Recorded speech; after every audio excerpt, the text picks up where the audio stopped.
Today we are going to introduce Ellie. She's 8 months old. She's been here for training for a few weeks now, and we are going to introduce her to her new little brother.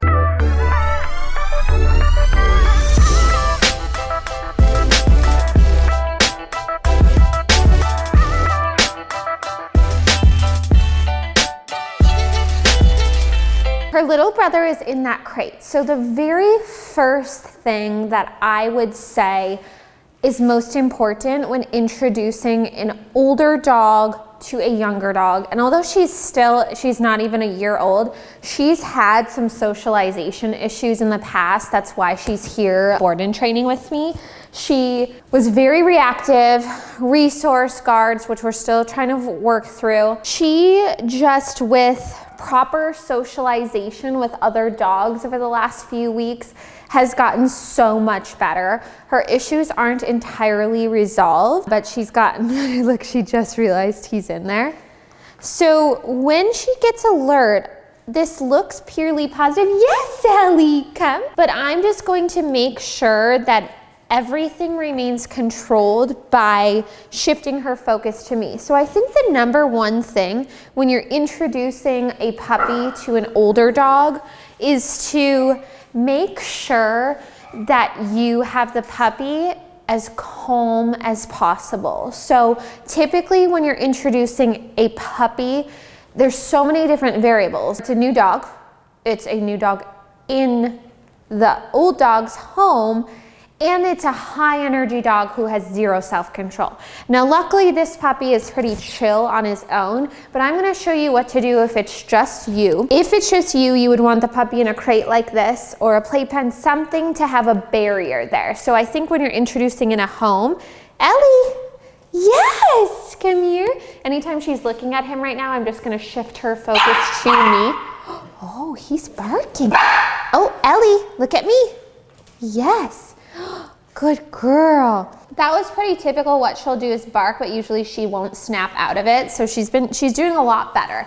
So I always think it's good to get everything through a barrier first. If you have another person, they can be holding the puppy, but if you have a dog with similar issues as Ellie, or just not always 100% okay with other dogs, I would do it through the barrier for sure first. So look, she's looking at him, getting alert, looks positive. Ellie, yes, I'm gonna make sure she has enough self-control to snap out of it and look at me. Even if it's just pure positivity, looking at the dog, I wanna make sure she has enough self-control to look at me. So the more control that two dogs have when greeting, the better the greeting is gonna go. So I don't care if it's just purely positive and they're jumping all over each other.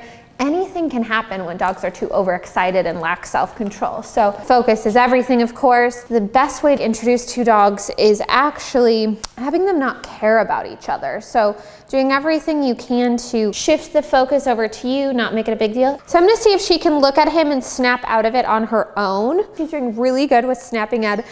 Yes, Ellie! Snapping out of it when I call her, but we wanna see her doing it on her own. Good girl. When she does that, I'm gonna move forward. Ellie, is the leash throwing you off? Yes. Yes, Ellie!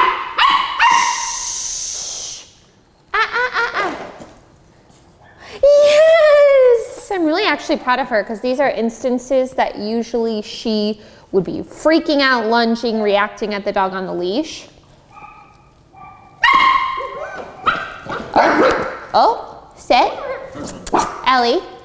Yes. Sit. Yes. Good girl, Ellie. Yes. What do you do, Ellie? Yes, Ellie. Good girl. Who's that, Ellie? Yes, good girl. I would always rather take a lot of time.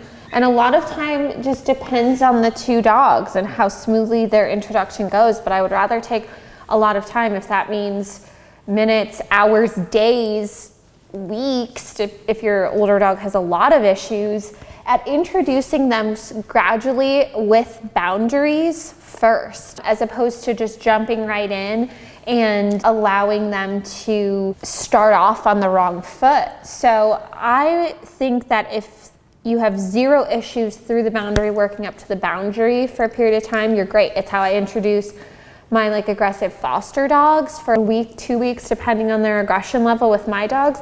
I just let their interactions be through the crate, and it's not ideal because you're getting 2 dogs to ensure that, or for them to, I'm sure, be friends. But what is 2 weeks of gradually, positively introducing them for a lifetime of ease together, as opposed to forcing them to be together and it's a negative situation and then having to backtrack and do training and rehabbing them. It's so much more worth it to do it this way, because if you see any kind of stress signs or reactivity or aggressive signs through the boundary, you should just wait and it will resolve as long as you're on top of the dog and introducing the new dog as a positive thing.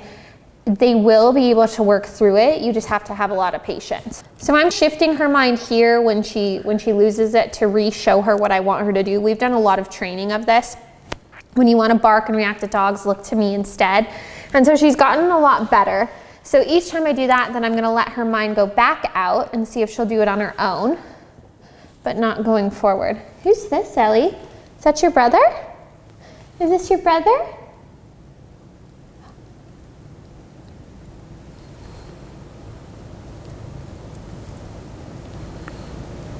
Let's see what she does.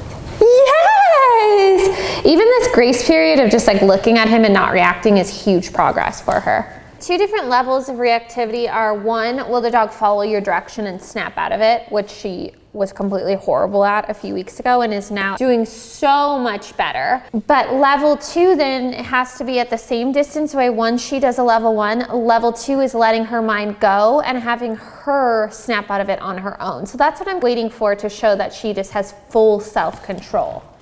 So I want to see when her mind goes right here. Yes, Ellie, good girl. So now that we did a level 1 this close, I'm gonna see how she does with a level 2. Once she can do level 2, I'm gonna tell her to be able to go and say hi. Who's that? So I want her to be focused on him. It's almost cheating if she doesn't even look at him, so I want her to look at him and be able to snap out. Yes, just like that, good girl, Ellie. Yes, okay, now I'm gonna give her the command, letting her know, I've judged this dog, he's okay, there's no need to be territorial, no need to judge him. Ellie, look at me please, yes, go say hi.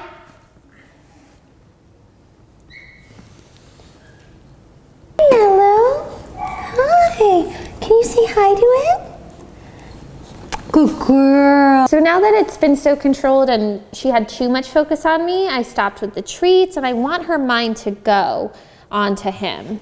Of course, if she were barking at him nonstop when her mind was on him, yes, Ellie, good.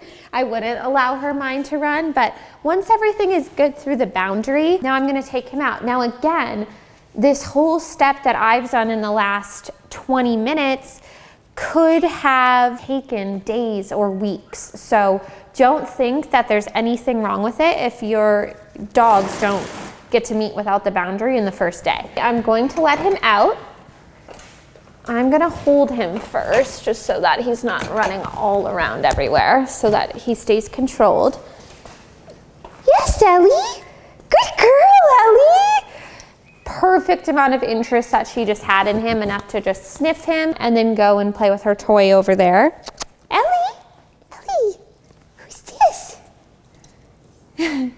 This is what we want. We want her to not care, especially for a dog with her issues being usually so intensely focused on the dog. Ellie, let's see if he moves around. That might change things. Ellie, look at. You want to see the puppy? Really? Yes, Ellie, good girl. Oh, Ellie, yes. So when this happens, Ellie, yes. I'm going to just shift her focus to me. Yes.